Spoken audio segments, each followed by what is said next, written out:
Presenter Ruben Samuel Onsu, atau yang dikenal sebagai Ruben Onsu, menghadapi persoalan hukum. Setelah sebelumnya menjadi sorotan terkait persoalan dengan mantan istrinya, Sarwendah, kini Ruben Onsu ditetapkan sebagai tersangka dalam perkara dugaan penipuan dan atau penggelapan yang ditangani Polres Metro Jakarta Selatan. Perkara tersebut berkaitan dengan kerjasama investasi.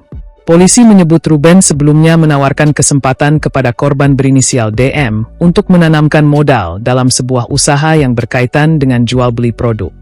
Korban kemudian menyerahkan sejumlah dana berdasarkan kesepakatan yang dibuat bersama Ruben Onsu. Dalam kesepakatan itu, terdapat janji keuntungan atau bagi hasil. Namun, ketika waktu yang telah disepakati tiba, keuntungan tersebut disebut tidak diterima korban. Modal yang telah diserahkan juga belum dikembalikan.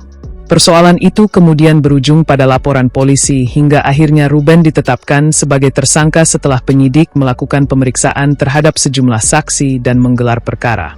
Meski demikian, status tersangka merupakan bagian dari proses hukum yang masih berjalan. Ruben sendiri hingga Jumat, 21 Agustus 2026, belum diperiksa dalam kapasitasnya sebagai tersangka.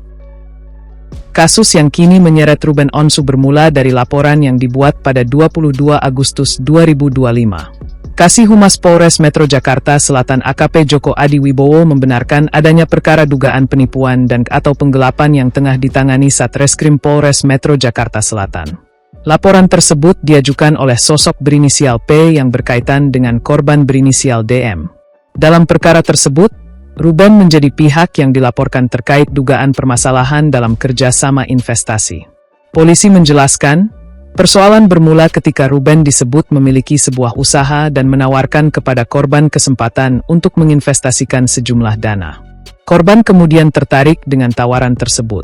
Setelah terjadi komunikasi dan kesepakatan, korban menyerahkan sejumlah modal kepada Ruben. Modal itu diberikan berdasarkan perjanjian mengenai keuntungan yang akan diperoleh korban. Joko menjelaskan perkara tersebut secara singkat. Menurut polisi, setelah kesepakatan dibuat, korban menyerahkan modal dengan adanya perjanjian mengenai keuntungan yang dijanjikan.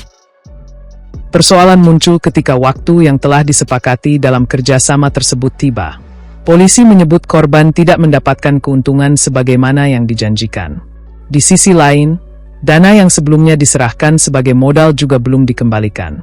Kondisi tersebut kemudian menjadi alasan korban melaporkan perkara tersebut kepada kepolisian. Sampai saat ini, polisi belum mengungkap kepada publik berapa nilai kerugian yang dialami korban.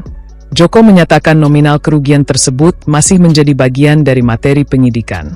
Artinya, penyidik masih mendalami dan mengumpulkan informasi terkait besaran kerugian yang dilaporkan sebelum nantinya disampaikan kepada publik.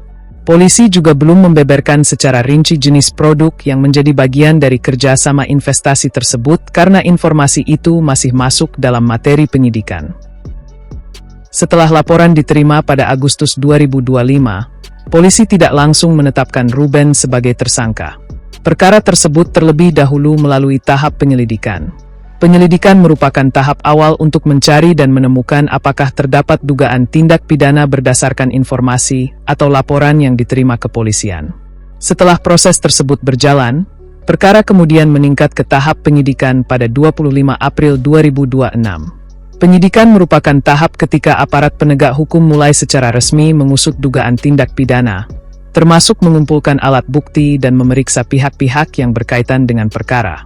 Dalam proses penyidikan, polisi telah memeriksa lebih dari 6 saksi, termasuk saksi ahli. Pemeriksaan terhadap sejumlah saksi tersebut dilakukan sebelum penyidik mengambil langkah lebih lanjut terhadap status hukum Ruben. Setelah rangkaian penyidikan dilakukan, polisi kemudian menggelar perkara. Gelar perkara adalah proses pembahasan internal penyidik untuk memaparkan hasil penyelidikan atau penyidikan dan menentukan langkah hukum berikutnya berdasarkan alat bukti dan fakta yang telah dikumpulkan. Dari gelar perkara tersebut, status Ruben yang sebelumnya merupakan terlapor kemudian dinaikkan menjadi tersangka.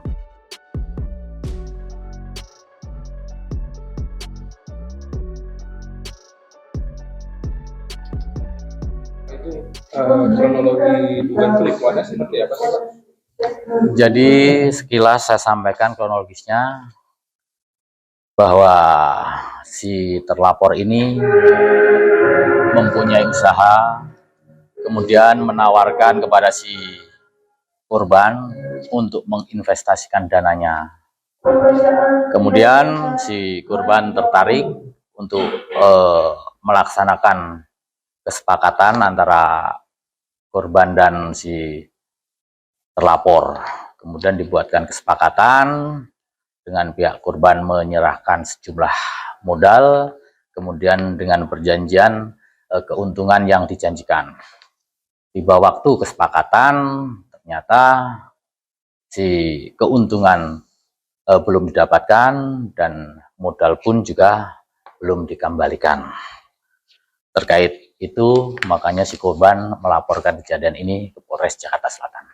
Bapak izin, RSO ini ini- katanya ada 2 laporan Pak ya? Yang satu nominalnya 1 miliar, yang satu 3,5 miliar. Yang saya pegang 1 laporan ini. Satu laporan yang nilainya? Nanti ini bagian dari materi penyidikan ya.